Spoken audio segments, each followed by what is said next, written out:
minus m square delta A. Okay, fine. So we have varied the action, and now we could easily write. Let me write it in short so that things happen to stay here.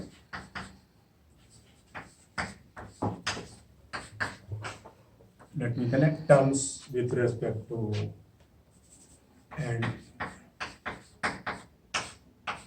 let me connect terms here. So minus 1/2 into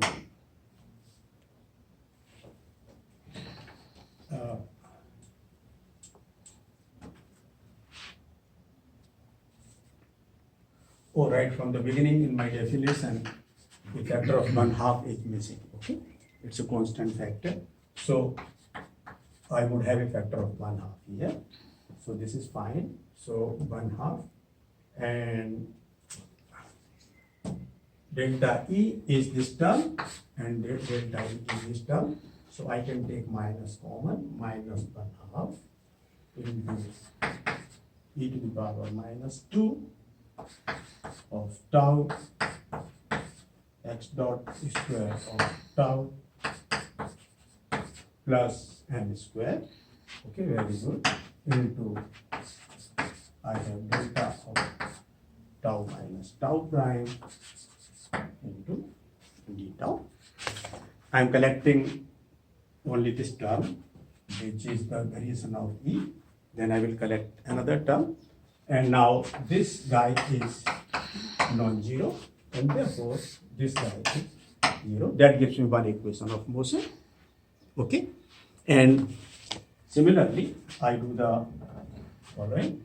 I have delta S of delta x mu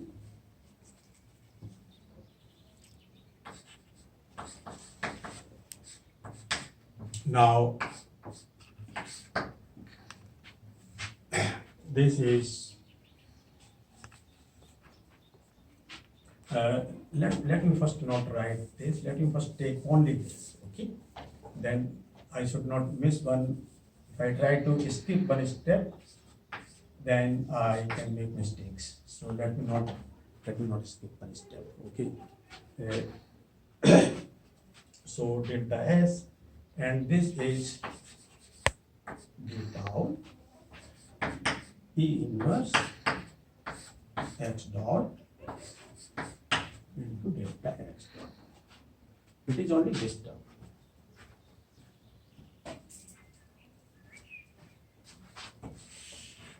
It is only this term here. Okay, and so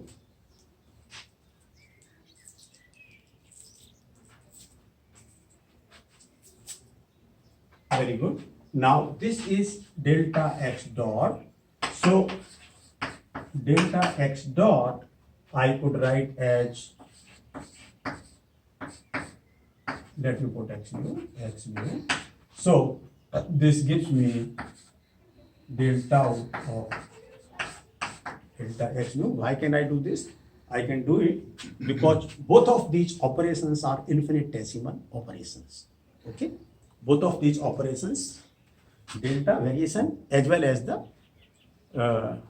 differential coefficient with respect to tau, both of them are infinitesimal quantities, and therefore I can interchange them. Okay, as an approximation. Okay, so if you like, you can still put, to be more rigorously speaking, you can put this another symbol here. Fine.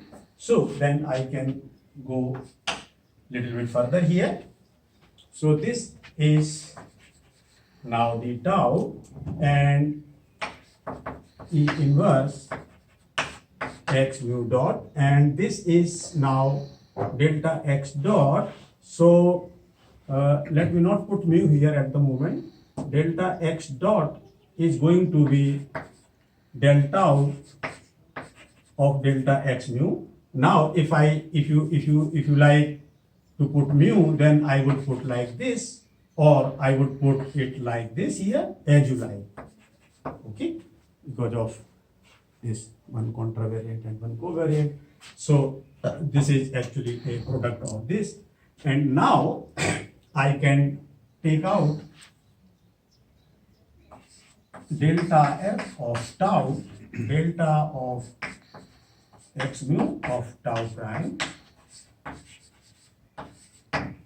Now, so okay, this is a time derivative of this object. I take one partial integration, and so I get a minus sign here, and del tau of E inverse x mu dot, okay, plus a total derivative term, which I can throw away. Total derivative term vanishes at the infinite time boundaries. Here there is only time boundary, no space boundary here.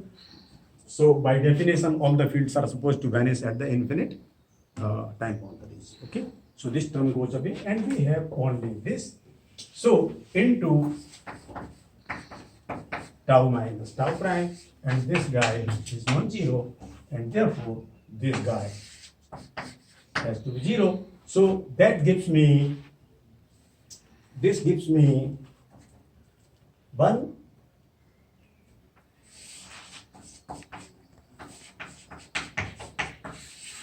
and this gives me another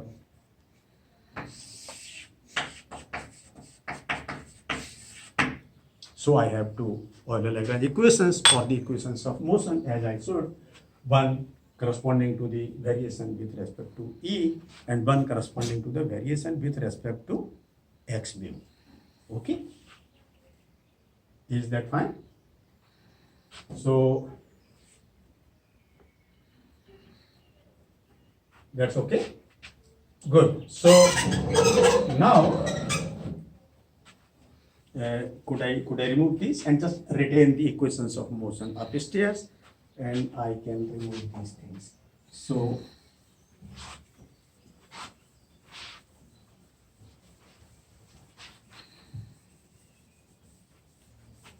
let me remove everything.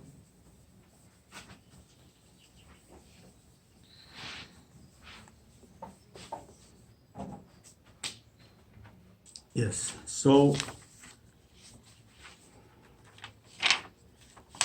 we have these two equations of motion.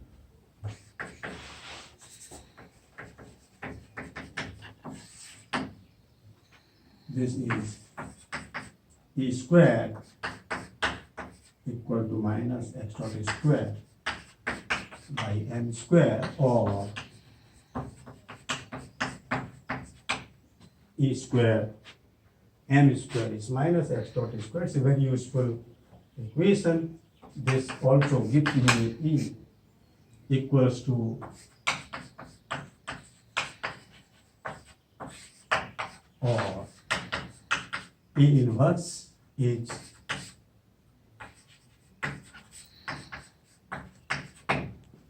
okay. This is all, it's only one equation. I have written it in many different ways. It all means the same, and we can make use of it. And the other equation is,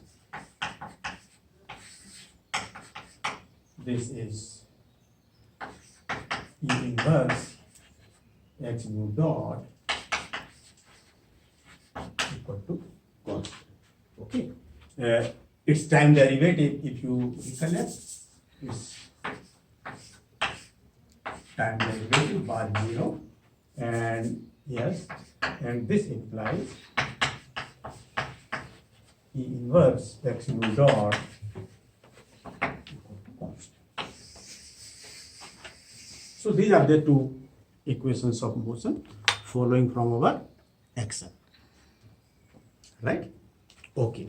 Now we try to play around with them and try to see what can we do with this.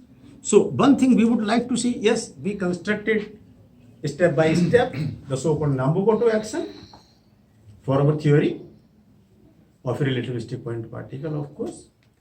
And then we eventually also constructed the Polyakov type approach. Is there any equivalence between the two? Yes. Classically, they are equivalent, and we try to see this. Okay.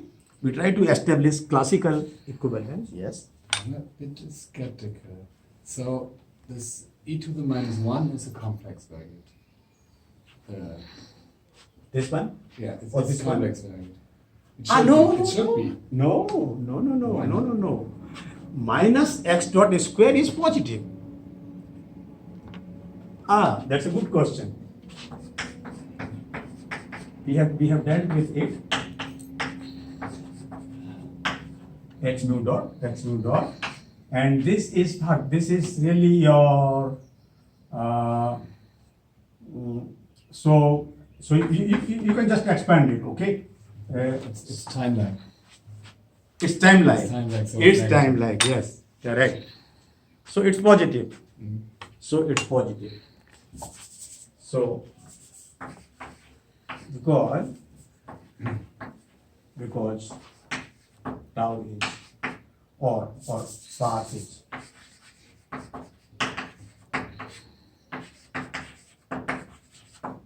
actually, this is the beauty of string theory, that all string theory actions that we consider, whether this is D0 brane, where the spatial dimension is 0, okay, and there is one time dimension.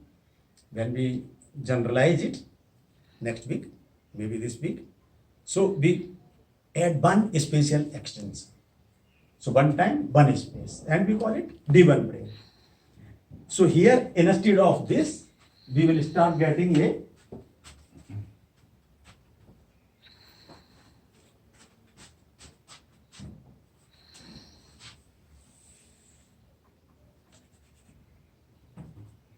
either this or this.